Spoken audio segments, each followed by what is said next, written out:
And so, good morning! And so, andito na naman po tayo sa sasakyan ngayon.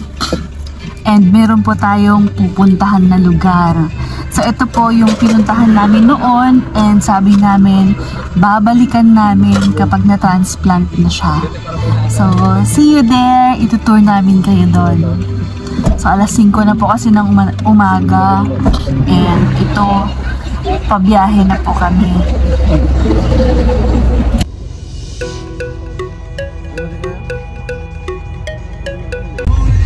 Ayan! So finally, after po ng mahaba-habang biyahe natin, andito na po tayo sa Santiago City. So yun, magkita-kita lang po kami ng mga kasama namin, sina Mama, nagaling po sila ng Quirino Province naman. Ayan. So dito po yung meet up namin, tapos itutuloy na po namin yung biyahe. So yun, excited na ako. Sa daanan pa nga lang, kitang-kita mo na yung excitement ng bawat isa.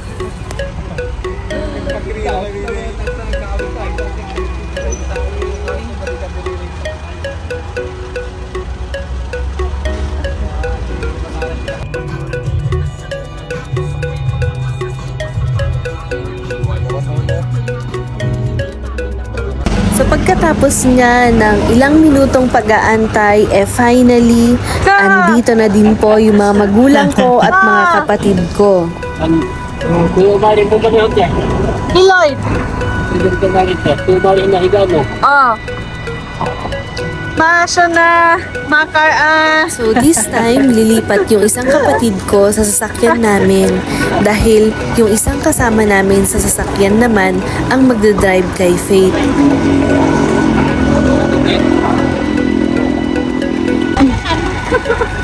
Nanabato yun! At may naiwan daw sila. Nanabato daw nga makan. At dahil alas 8 na din kasi ng umaga, gutom na kaming lahat kasi wala pa kaming breakfast. Buti na lang talaga may dalang baon sila Mama. Kaya ito. Wala na baon daw sila Mama. O yan. Gusto?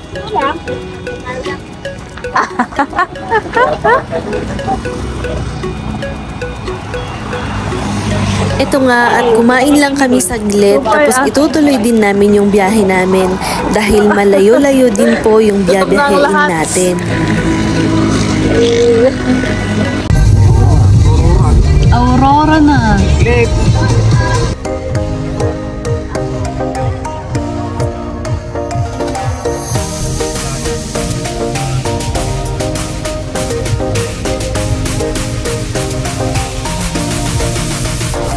Parating to ng biyahe namin, hindi namin napigilan na huminto dahil sa napakagandang tanawin na nakikita namin.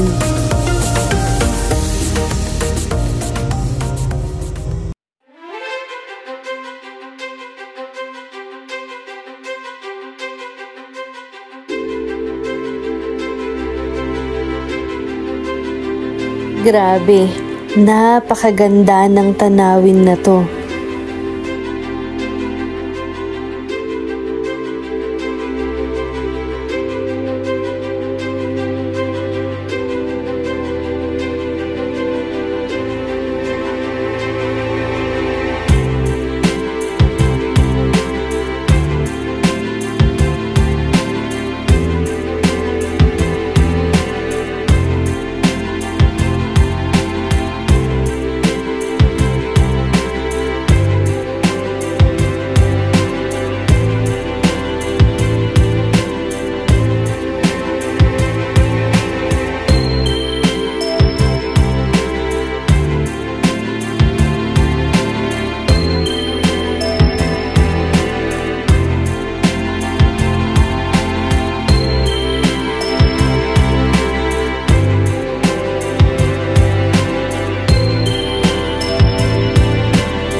nga at tinuloy ulit namin yung biyahe.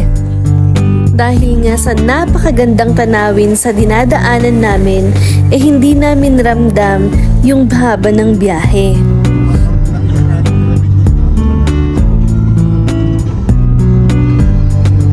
Maya-maya pa nga andito na kami sa Tuguegarao City. Nung nakita ko nga yung tulay na to, bigla kong naalala nung nagko-commute pa lang ako nun. Kasi kapag andito na ako sa tulay na to, alam ko na malapit na ako sa pupuntahan ko.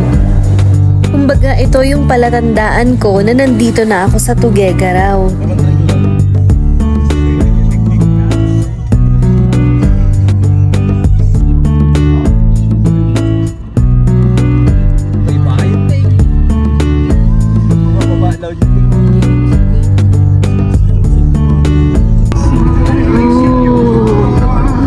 Ganda! Mula nga sa Tuguegarao City, 3 oras pa yung lalakbayin namin papunta sa pupuntahan namin.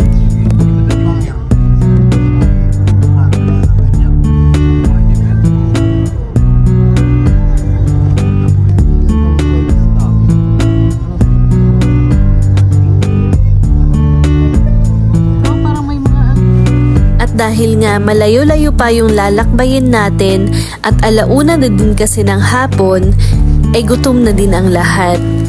Kaya buti na lang talaga at may nakita kaming karinderya sa dinaanan namin.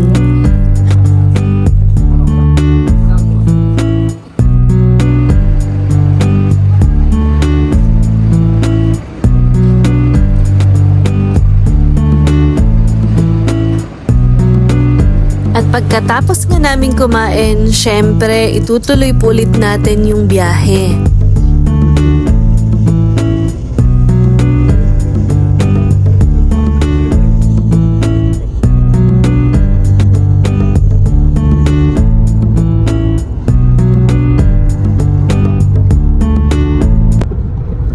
And so, yun! More logs na po yung mga kasama natin. Kasi almost 8 hours na po kaming nasa biyahe. Yan o, tibay niya mag-drive. Sinolo niya mula ng mula Aritao hanggang dito sa Santa Ana. So yun. Check that mo.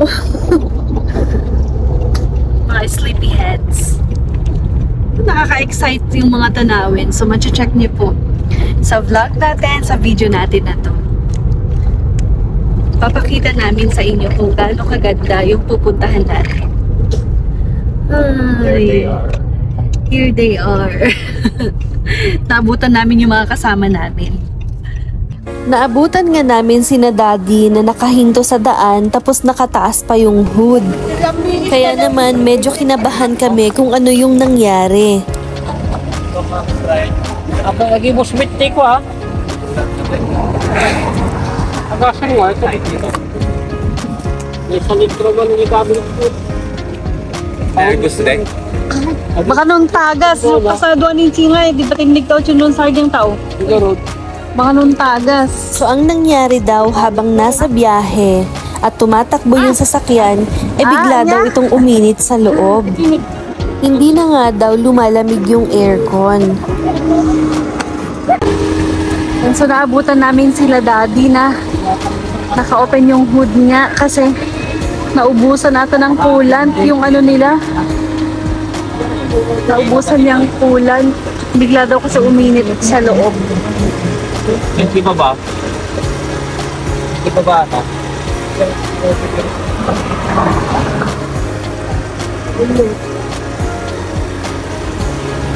So ito nga at linagyan ulit nila ng coolant tapos tinuloy ulit namin yung biyahe. Grabe yung init dito. Nasa 41 degrees pero kanina 42 degrees na yun. Ang init. Ooh!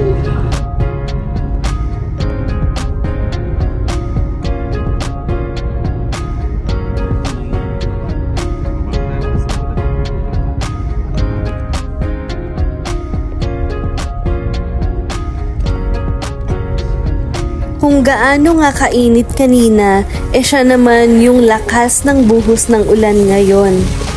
Halos wala na nga kaming makita sa daanan. Pero okay lang yan, dahil ang ulan, blessing yan. Maya-maya nga habang nasa daanan, biglang napahinto ulit sina Daddy.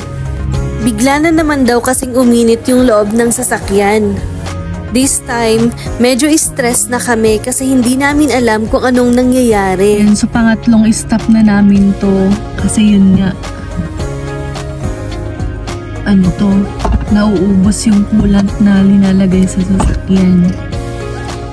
And praying and hoping na sana yun lang yung problema. Ito nga at makikita mo sa mga mukha nila na nai-stress na talaga sila. At pinag-uusapan kung ano nga kaya ang posibleng dahilan kung bakit nauubos yung coolant niya. Ane? Map po?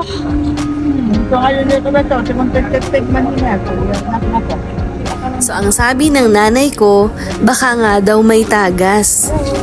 Ayan nga at kahit problemado, nagawa pa niyang kumaway sa camera. So ito nga at huminto kami dito sa gas station para bumili ng coolant. Ang kaso nga lang, wala din silang benta. Kailan tanong bawas si Teway? Nabawasan. Ay nabawasan mit, tulungan inihnewa yung radiator na. So nung chinek nga nila sa baba ng sasakyan, wala naman silang makita na kahit anong tagas. Kaya naman napapaisip naman talaga kami kung bakit nababawasan yung coolant. At simpay na i-close si usulan siya. Umi, anong pinag-break? Nga ba yan? Ayun, finally, nahanap na din nila kung ano yung problema.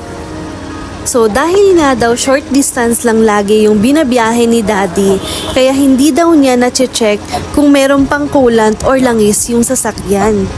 Kaya naman lesson learned talaga para sa lahat ng bimabiyahe.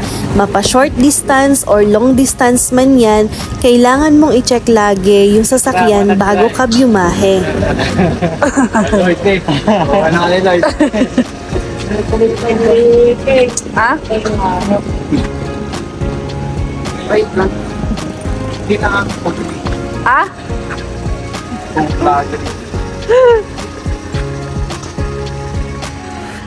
Ano experience? Pahal. Ha? Isa pong blueberry cheesecake. Tapos, baka gusto ng mga bata yung Oreo. Pwede din. Dalawa. Oreo cheesecake po na dalawa. Tapos, Wintermelon na lahat. wintermelon na lang po na nakailan na po. 6. And finally, after po ng mahabang biyahe at kung ilang aberya sa daan, andito na po kami sa Santa Ana. Kaya naman, laking pasasalamat talaga namin sa Diyos sa safe travel dahil nakarating kami ng maayos at okay yung sasakyan naming lahat.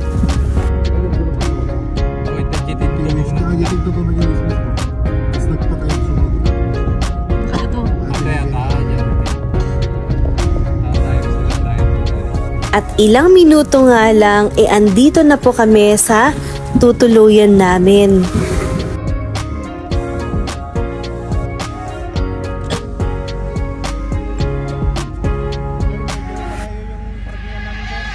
So, syempre, bago ka makapasok, kailangan mo munang mag-register. Si Jitos tayo. Don't you know? Hindi mo rin kaya kinapayap. Don't you know we're beautiful? Ano kaya kami, sir? 1, 2, 6. 6 May student pa dito, sir, o? Meron po. Isa. Ano ba kayo? Ay, dalawa. Dalawa pala. Sorry. 1, 2, 3, 4, 5, 6. Ay, nabato ko. Tara.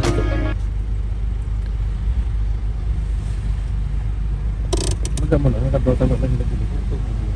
Hindi ko ang natiper mo.